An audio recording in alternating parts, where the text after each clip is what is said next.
Guys, gimana kabar kamu hari ini? Semoga harimu baik-baik aja ya. Duduk santai dulu, ambil kopi atau tehnya. Hari ini, aku pengen ngajak ngobrol tentang sesuatu yang halus banget. Sebuah momen yang sering banget lewat gak kerasa. Bukan momen grand gesture atau kata-kata cinta yang bombastis. Tapi sesuatu yang sunyi, terjadi di antara jeda obrolan.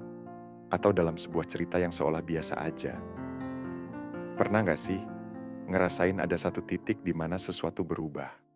Bukan karena kata-kata yang diucapkan, tapi karena perasaan yang ngehang di udara. Ini nih yang bakal kita bahas. Jadi, siapin telinga dan hati. Kita mulai ya. Gini, kalau jujur, ada momen-momen tertentu di mana ada pergeseran kecil yang bisa dirasakan jauh sebelum bisa dijelasin pakai logika. Bisa jadi dalam sebuah jeda di suaranya. Atau satu kalimat yang nyaris nggak diucapkan. Sebuah detail yang sebenarnya dia nggak perlu bagi-bagi. Tiba-tiba aja ada rasa nggak karuan yang muncul. Bukan karena perasaan akan kehilangan, tapi karena mungkin kita udah mendapatkan kepercayaan dalam level yang berbeda. Kebanyakan orang bisa melewatkan momen ini. Kita sering terlatih buat cari tanda-tanda yang teriak-teriak, ketertarikan, validasi, hasrat. Padahal titik balik yang sesungguhnya itu lebih sunyi. Dia nggak memuji ego kita. Justru dia menguji kesadaran kita. Nah, ketika seseorang berbagi sesuatu yang spesifik, yang bukan sekadar cerita seru, curhat permukaan, atau keluhan sehari-hari, itu artinya jauh lebih dalam dari sekadar interest. Itu artinya safety, keamanan. Dan dalam dinamika psikologis, keamanan itu adalah gerbang menuju keterikatan emosional yang sejati. Bukan sekadar kenyamanan yang bikin bosan, tapi rasa aman yang bikin seseorang bisa menurunkan pelindung yang bahkan mereka sendiri sering gak sadar lagi dipakai. Percayalah, orang gak melakukan ini secara tidak sengaja. Setiap lapisan yang dibuka punya risikonya sendiri. Setiap kebenaran yang dibagi ditimbang dengan satu pertanyaan, diam-diam. Apakah orang ini bisa menanganiku dengan lebih baik setelah tahu ini? Ini yang sering luput dipahami. Ketertarikan memang bikin orang memerhatikan. Kepercayaan diri bikin kita dihormati. Tapi, trust, kepercayaan yang dalam, itulah yang benar-benar mengubah perilaku. Saat seseorang membagikan sesuatu yang jarang mereka ucapkan, sesuatu yang membentuk mereka, melukai mereka, atau mengubah cara pandang mereka terhadap diri sendiri. Pada detik itu, mereka sedang menilai kita bukan lagi sebagai sekadar kemungkinan. Mereka sedang menguji kita sebagai sebuah wadah. Bisakah kita menampung cerita ini tanpa buru-buru memperbaiki, tanpa menjadikannya senjata di kemudian hari, tanpa melihat mereka dengan cara yang justru bikin mereka merasa tidak aman? Di momen itu, kita nggak lagi bersaing dengan orang lain. Kita sedang ditimbang dengan masa lalu mereka. Disinilah orang bisa menang dengan diam-diam atau kalah tanpa sadar karena naluri pertama biasanya adalah bereaksi. Buru-buru menghibur, mencoba melucu untuk meredakan suasana, atau langsung memecahkan masalah. Padahal yang sedang diamati bukan kata-kata kita, tapi sistem saraf kita, ketenangan kita, kemampuan kita untuk tetap membumi saat mereka menyerahkan sesuatu yang rapuh. Kita semua sebenarnya ahli membaca pergeseran mikro, rahang yang mengeras, respons yang terburu-buru, penilaian halus yang dibungkus logika. Semua itu akan terasa bahkan sebelum dipahami. Kalau seseorang sudah berani membagikan hal ini, artinya mereka percaya kita berbeda dari orang-orang yang dulu membuat mereka membangun tembok. Dan kepercayaan itu langka. Dia nggak diberikan ke orang yang paling lantang, paling mapan, atau paling pandai merangkai kata. Dia diberikan ke orang yang terasa predictable secara emosional, kalem, hadir, dan tidak terancam dengan kedalaman. Makanya, tak jarang Orang yang penampilannya biasa aja, tapi punya ketenangan batin yang kuat, justru bisa membangun ikatan emosional yang intens.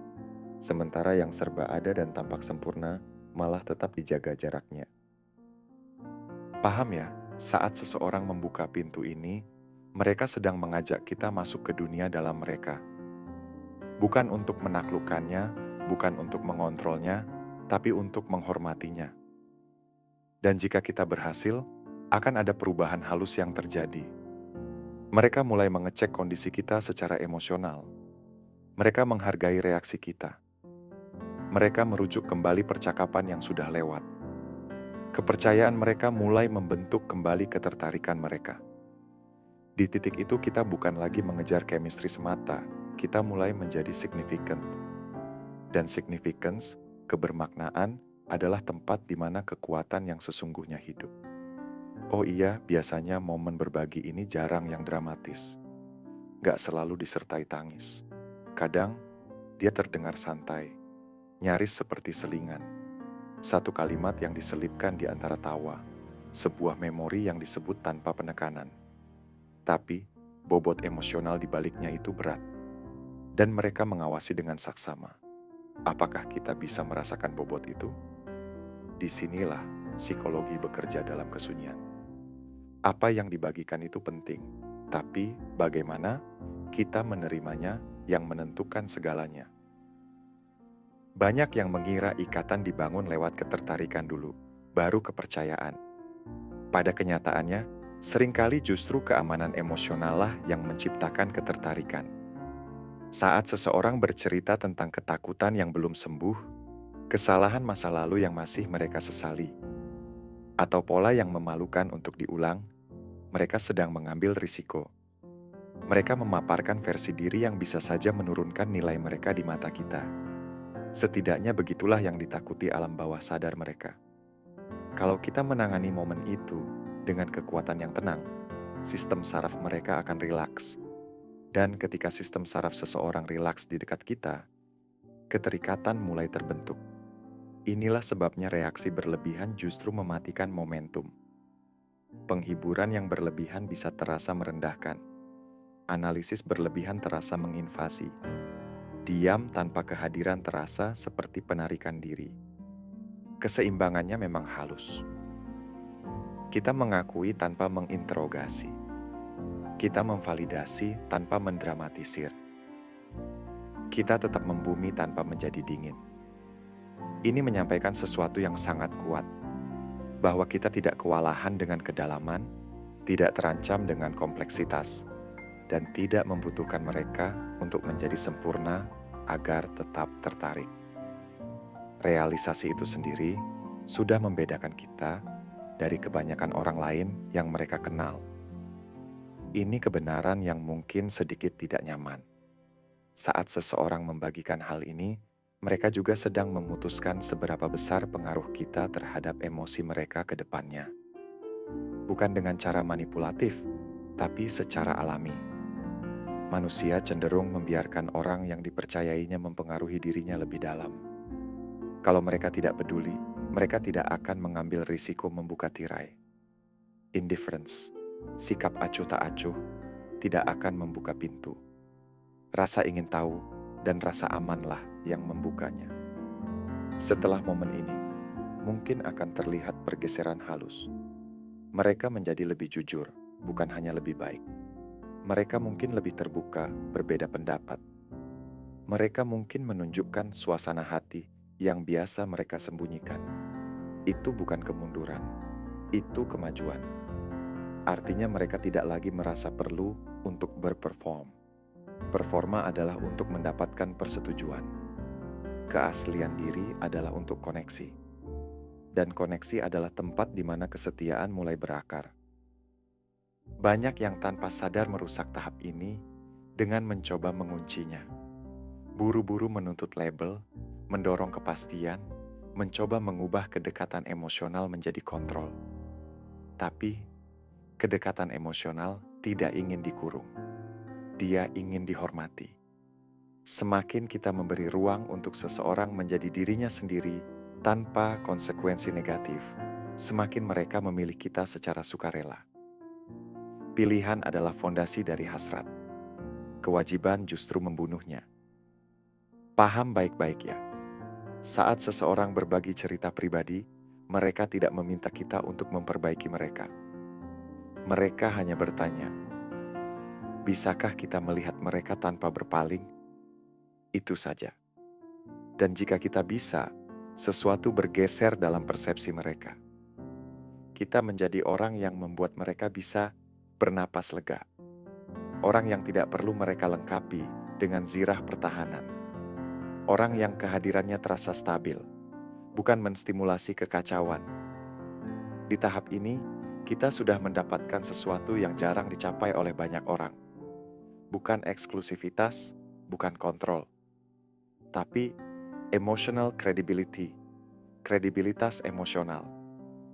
Dan begitu kita memilikinya, ketertarikan berhenti menjadi rapuh.